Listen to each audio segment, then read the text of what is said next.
Hello, everybody, and welcome. We are here for the final match of our week one of the Premodern Showdown Series 4.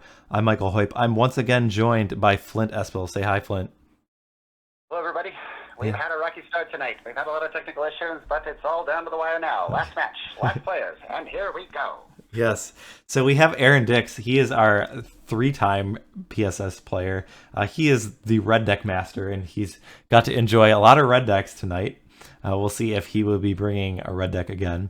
But he's up against Christian Wisner, who is our first South American player from Argentina. One thing that I think has been really cool is just the support that's been surrounding him after he was announced being as part of the PSS is just a lot of excitement for Christian from his fellow countrymen. So I thought that was really cool and excited to see what he does in the PSS as a first timer. But I'm going to bring up the decks that these players have, and we can talk about what they've brought and what they won't be bringing since one of their decks is banned. So the Zombies deck is the first deck that Aaron has brought, and then Sly is his good old standby, something that he's known for. And then kind of a wild card that I think surprised a lot of people, the Fluctuator deck, the combo deck that we really haven't seen that much in the metagame at all, is something that's been brought. And I'm kind of enjoying the Fluctuator. Do we want to talk about Fluctuator a little bit? Because it is kind of exciting. I love the deck.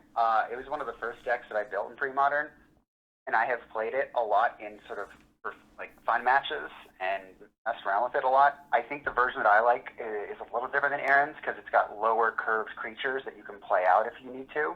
If people are, Cabal therapying away your Fluctuator, but it's really hard to interact with because if you play the Fluctuator, you can just go off and start cycling, and even if they have an answer to it, like a seal or a disenchant, you can just cycle again in response, and sure, that's one less card you're going to draw as you chain things together, but you can still technically just kill them that turn. And so, because it interacts in such a fast way and such a non-traditional way, it's kind of hard to play against. And yeah, I think Aaron had some pretty long shot odds online. Get Marcus. But he was given a hard time because of the Fluctuator deck, and it's actually pretty good. I don't know what your experience has been with it, Mike. Yeah, I think it's interesting to bring. We'll talk about it more since it is banned tonight, which I think is interesting because some people didn't think it was a contender, but I think it does put a lot of stress on the way people mulligan, and I think there's a lot of value to that. So Christian did not want to see Fluctuator, so he's banned that from Aaron. Christian's three decks are the blue-red Stifle Knot, which kind of he brought back into the scene. Like that was a deck that we've seen a long time ago, and Christian kind of brought it back.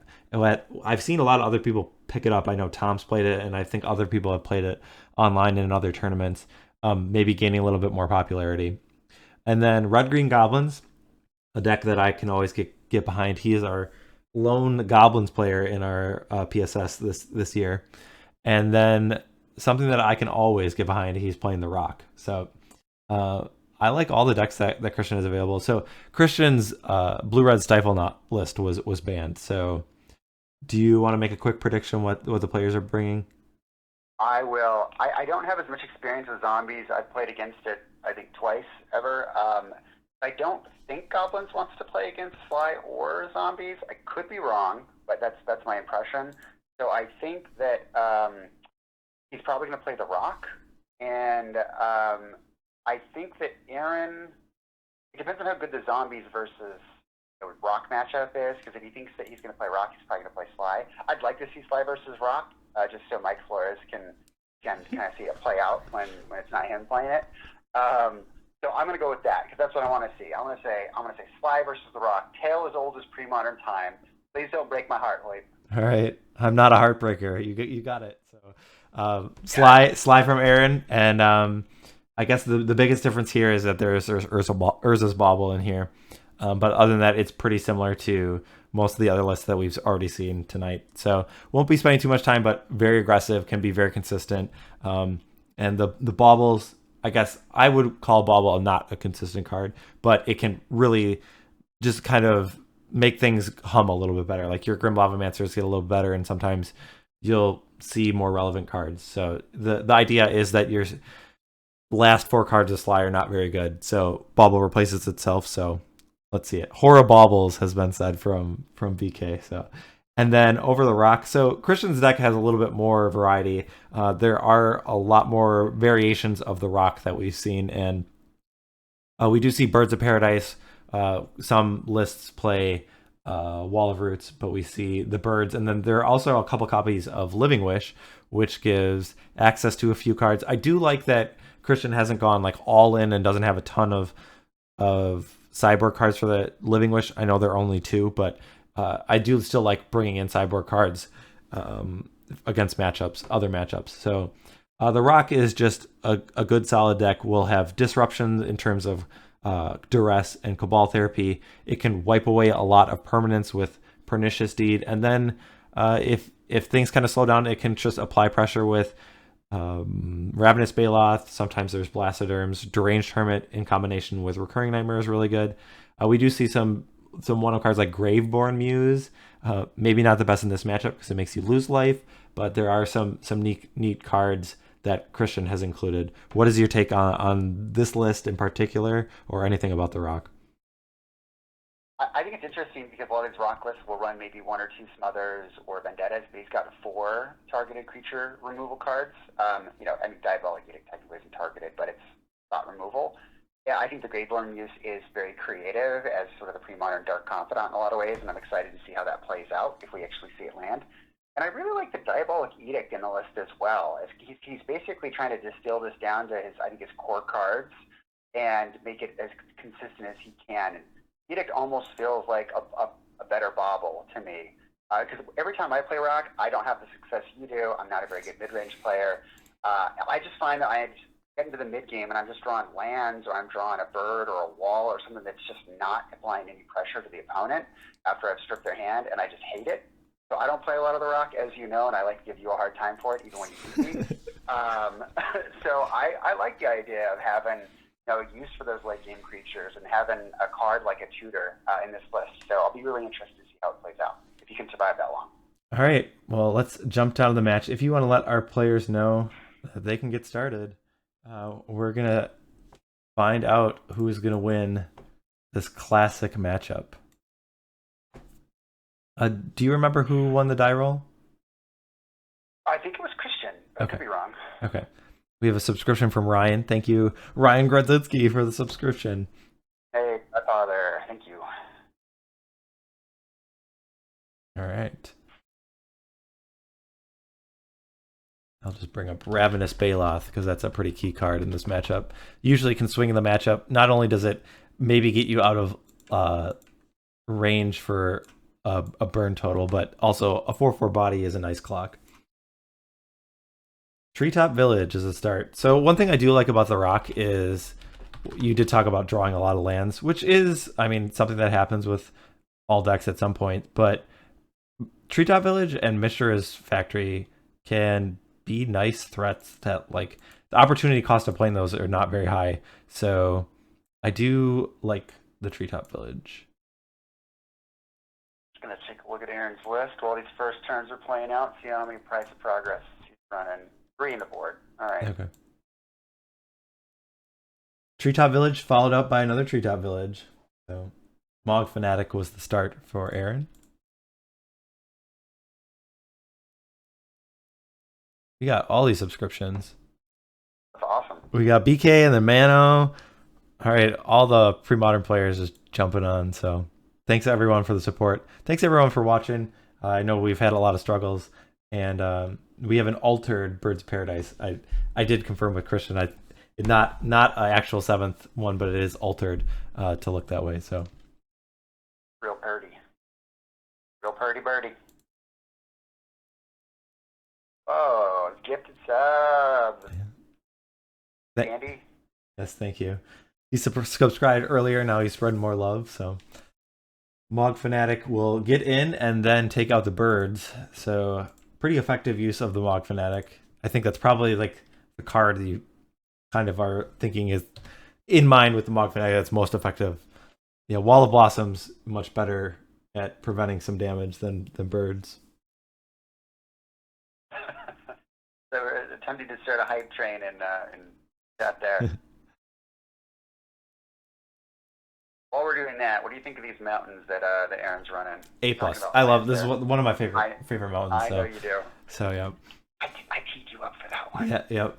I really like it. The problem is I just don't really like any of the other Mercadian Masks art for any of the lands. Like I really Yeah, I like don't that know. mountain and I just don't enjoy any of the other ones, so that's why they don't get used very much for me.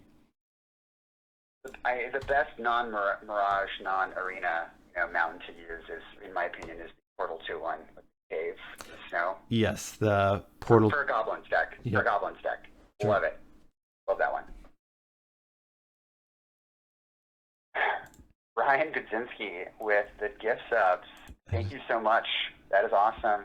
How about poor Hoyt here? He's doing everything in pre-modern. He needs all the support he can get.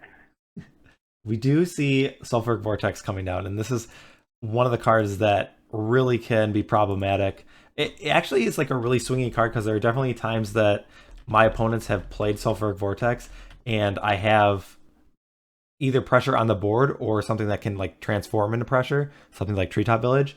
And so it's not always just like lights out, game over kind of thing.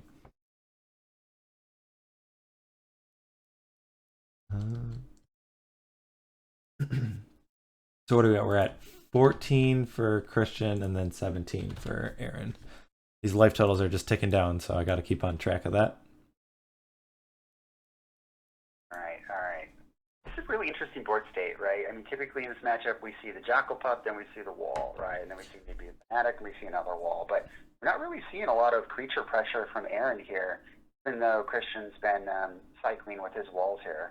Yeah, one thing to note is Christian doesn't have any black mana, and I guess the other big thing is not like deploying like a Ravenous Bailoff. And I know the Sulfuric Vortex is there, so the life gaining part is out of it. But just having like a 4/4 Pressure. would have really changed how this game was going. Yeah. Oh, he's bringing in the whole village. Yeah, see, this is the problem is like it'll be interesting to see if like Aaron has a burn spell and if it gets used. The problem is like there are backup treetop villages, and if Christian's spending his mana every turn, I think Aaron's kind of okay with that. Yeah. Got love for the 5th edition lands, especially Poscapend. I need to send my 5th edition lands to you, Jared, or bring them down to LA with me, because we'll both be at that tournament. I want you to Posca them for me, because every time I try, I don't have the patience, fine motor skills, or the artistic acumen to do it correctly. So I need someone to help me out with that. All right, Incinerate and Bolt has been deployed, so that's going to put Christian down to 6. Aaron falls to 12 on his turn, but things look pretty good for the red deck.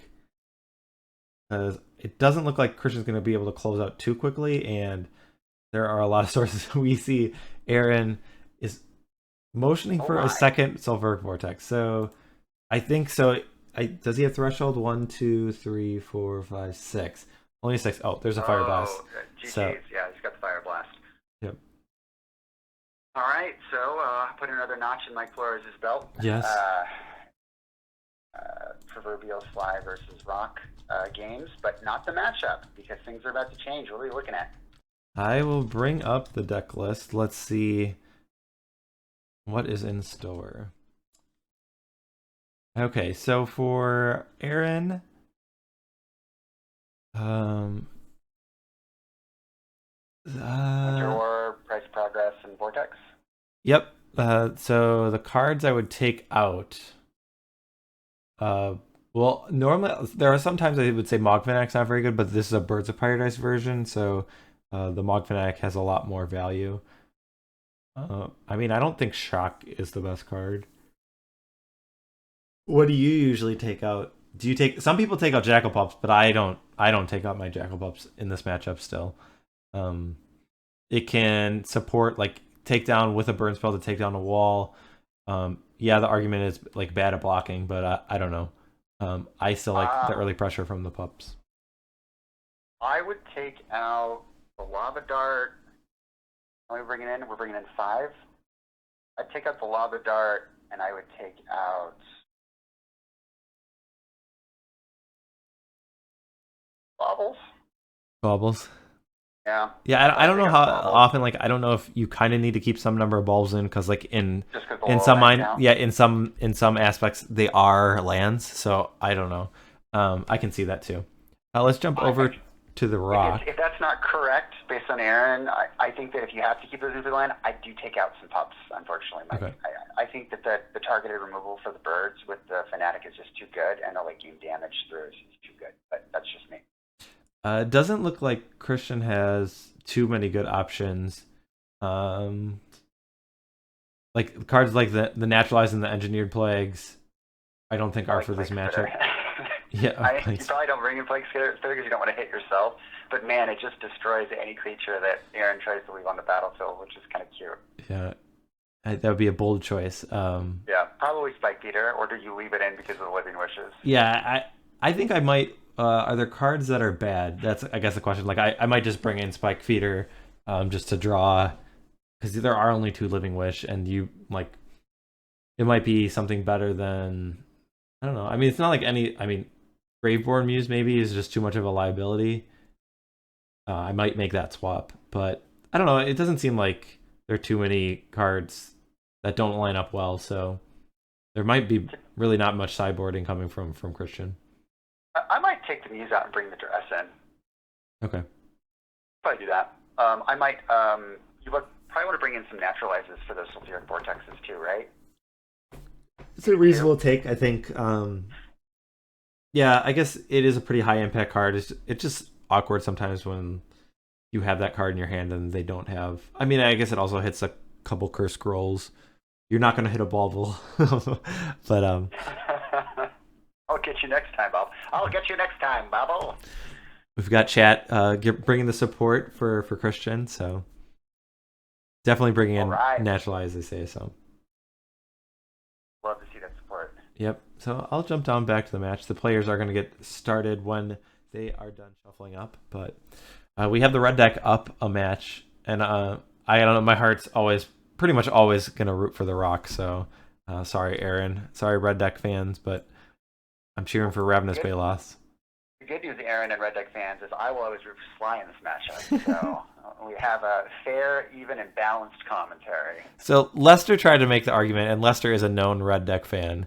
He says the rock. I think he said and I wasn't just in this matchup. I think he said like Rock is the bad guy, and I'm like, I don't know. I feel like Rock is always the good guy. I don't like the Rock is like trying to stop your opponent from doing something broken and then just win very fairly. I don't feel like that's the bad guy. Isn't that the hero? Isn't that like the Fly is the bad guy? Yeah, Fly is definitely the bad guy. I love the deck. I love to play it. People hate on it. Fine, hate on it. It keeps the format honest. It does. Sure. And it's really efficient. Fun to play. It's harder to play than you might think, especially once you get into like the top 16 and top 8.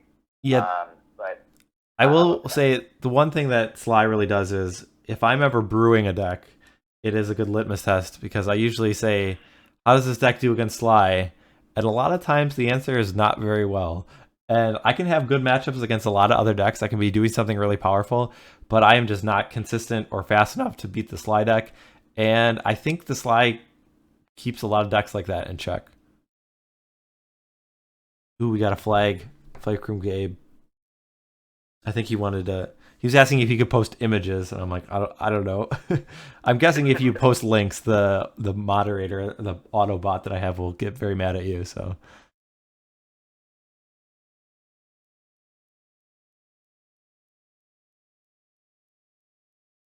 Ryan says, I always want to root for Rock. Rock is the good guy always, but I never root against Aaron. He's better than a good guy.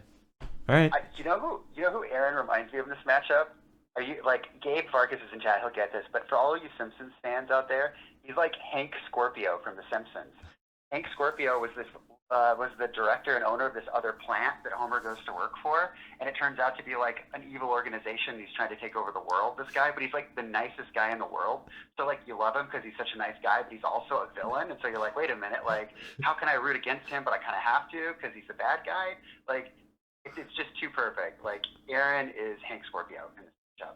So he's a nice guy, he's a good guy, but he's actually the bad guy. That's my take. I think they like your reference. Christian's. Oh, they can start. I think he's gonna start with a Llanowar Waste and a Bird of Paradise. So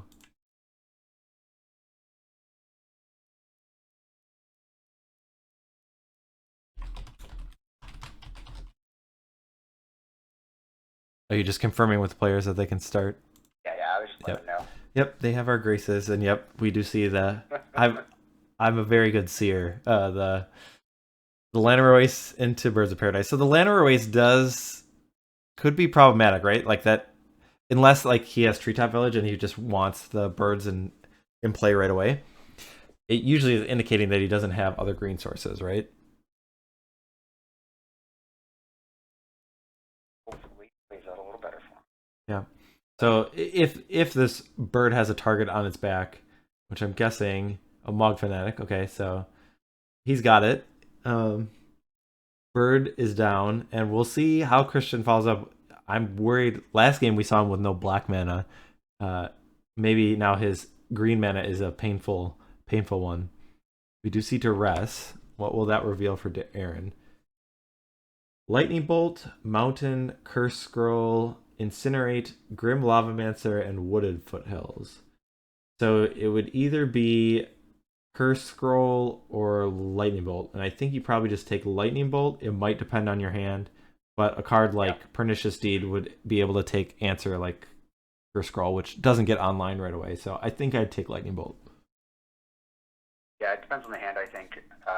But it's probably the card that I would take as well. I mean, Curse Scroll can do the most over time, but if the game gets that late, Crisitan's probably in a pretty decent spot.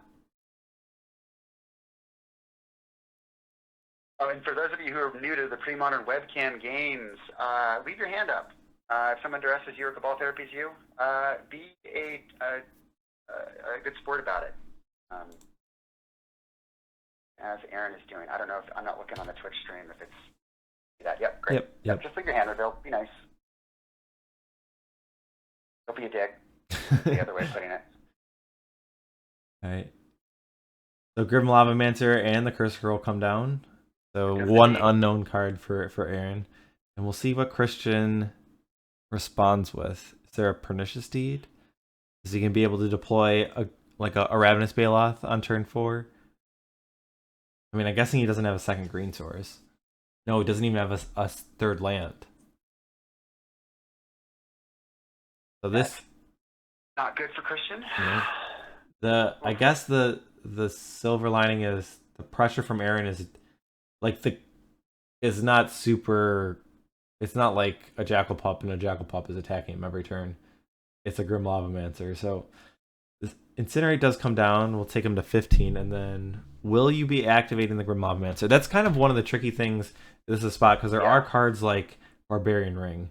It looks like Aaron has decided, yes, he's going to use the time and the resources right now to take Crisitan down to 13. Oh, I think unless he has a Lightning Bolt in his hand, he probably activates it, right? Is it 14? Did I miscount? Let's see. 1 for the birds, and then plus 5, right? Yep. Okay. Yeah. Yep.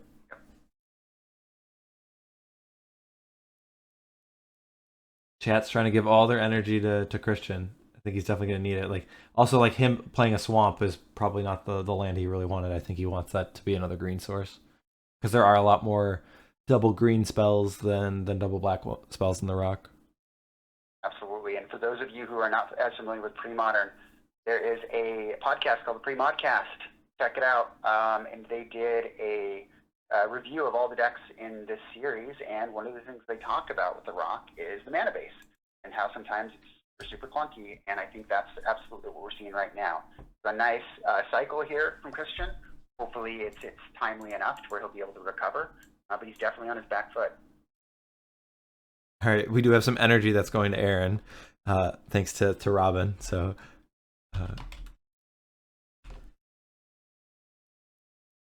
Corrosion Tusker is a card that we sometimes see in the rock. It does have the appeal of it can be a land and a card when you want to, but then also kind of has the added benefit of making your recurring nightmares a little bit juicier. So we have a new follow from Demothes, so welcome. Welcome. We do have a Pernicious Deed. So here I guess, do you use it right now? Because I think you kind of have to. Um, Yeah, I don't think you let Aaron untap.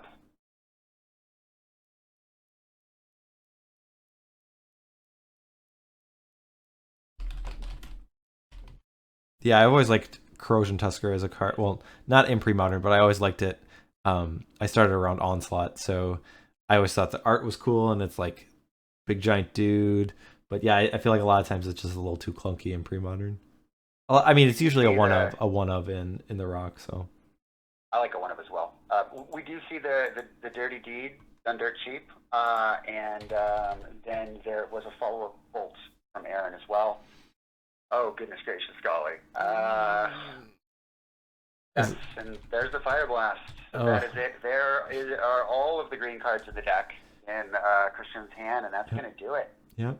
So a little bit of mana trouble, and the slide deck is the perfect deck to punish a deck that stumbles. So we've seen a lot of red decks, and a lot of red decks do well tonight. So Got 4 slide decks tonight. yep.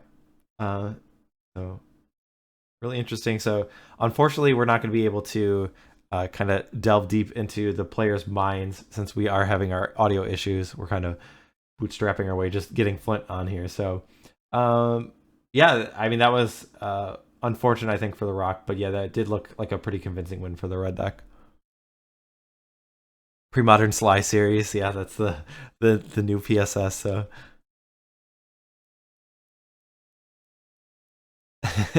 random guy says, "Man, Rock is the worst. Beats the red deck I've ever seen." Flores cast Vindicate. All right, we got a little message for Christian, so I think he's uh thanking his supporters. So there is still a lot of time left. So even being down 1 week, I think people are in a lot of good positions to make a run, and it'll be interesting to see how our players play out, and maybe I don't know. Are people going to start banning the slide decks? Is the fluctuator going to get let loose? Are people going to let the other decks come and play, and the fun police will be banned? We'll see. So It's so funny, right? Because in the first Premodern Showdown series, right, Sly got banned a lot. If I remember correctly, I could be misremembering. And then even afterwards, we talked a lot about that, how players approached. I think that was the third series, right? Well, we're not even really going to board for the slide deck because we'll just ban it. And then tonight, we saw, I think everyone with the slide deck actually played their slide deck, right? There are 4 in yes, the series, and everybody played their slide deck. And with the exception of Sly v Sly, it won every time it was played. So I'm with you. I'll be really curious to see how the bans do or do not change next week, because the Fun Police have shown tonight why they are the Fun Police. yeah. So yeah, I think a lot of times in terms of like banning it, in other times people kind of said like, I can either devote a ton of sideboard slots to beating the slide deck, but then it really hurts the matchup. And it might just be easier just to ban the slide deck when other decks that have been very powerful in the metagame, like elves, are a little more easier to target. Like a card like Engineered Plague or Plague Spitter is a more effective hate card than the cards that are supposed to be good against the red decks and just don't always cut the mustard, really. Like cards like Warmth or things that gain life that you still sometimes have your hate card against the red deck and you still lose. So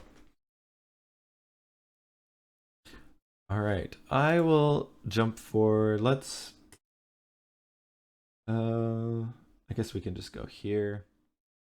Flint and I can have a little bit of a breakdown. I do want to thank everyone for sticking with us. We've had a lot of tech issues and pretty frustrated on my end, but I'm glad that we were able to still get something out there. And thank you for our viewers sticking with us. Thank you for our players for being patient. But hopefully next week we'll have things sounding better and we'll get some insight from our players. But yeah, I think we had I don't know if we broke the 100 player or 100 viewer mark, but we were very close at one point. So definitely a good showing for our first week, and hopefully we will see more in the future weeks. But do you want to talk about anything that we didn't have time to earlier, or do we want to talk about anything going forward? Or I guess I can plug a little bit. There is the Fall Brawl, which is a webcam tournament that I organized that we do through the Premodern online play group. That will be starting October 1st. So if you're interested in playing that, you'll need to sign up before that. The way it works is there's 2 batches where you play 4 players in the first batch, and then the second batch you get paired in a batch that is people with a similar record. So it's closer to a Swiss tournament than most of the monthlies that we do, but given that it's webcam, we still have our concessions to make. So it's a tournament that's kind of fun. It kind of feels a little bit bigger than the monthlies, though I think most of the time there's actually less people. But something to look forward to. But if you're interested in playing Premodern online play, we'll have all the information. Oh, we got comments about Lars. So Lars is the LobsterCon trophy that Flint stole from Boston. Yeah. I flew in and stole their prize lobster. Yeah. Don't tell anybody. Yeah. Anything else that you want to talk about, Flint, tonight? No, I don't think so. But just want to thank everybody for tuning in. It was fun doing commentary as usual for these last couple of matches. I'm working during the first 2, and so it's a great opportunity for the other players to commentate. And I enjoyed hearing their commentary as well. So we'll do that moving forward. So first 2 matches every Thursday will be player commentary with Voip here, and then I'll join for the matches 3 and 4, and we'll get all the audio stuff figured out, and it'll be the last of the old-timey baseball voice for now at least. But maybe we can bring it back sometime in the future. Yeah. So, maybe we need a sub goal, and then we can do old-timey baseball stream. All right. I guess I will bring up our ending slide. But yeah, once again, everyone, just thanks for tuning in, and we will see you next week. We will be here at the same time. We're going to be starting at 7 p.m. Eastern, same place, and we'll see you then. And until next time, take care. Everybody. Yeah. Thanks for tuning in.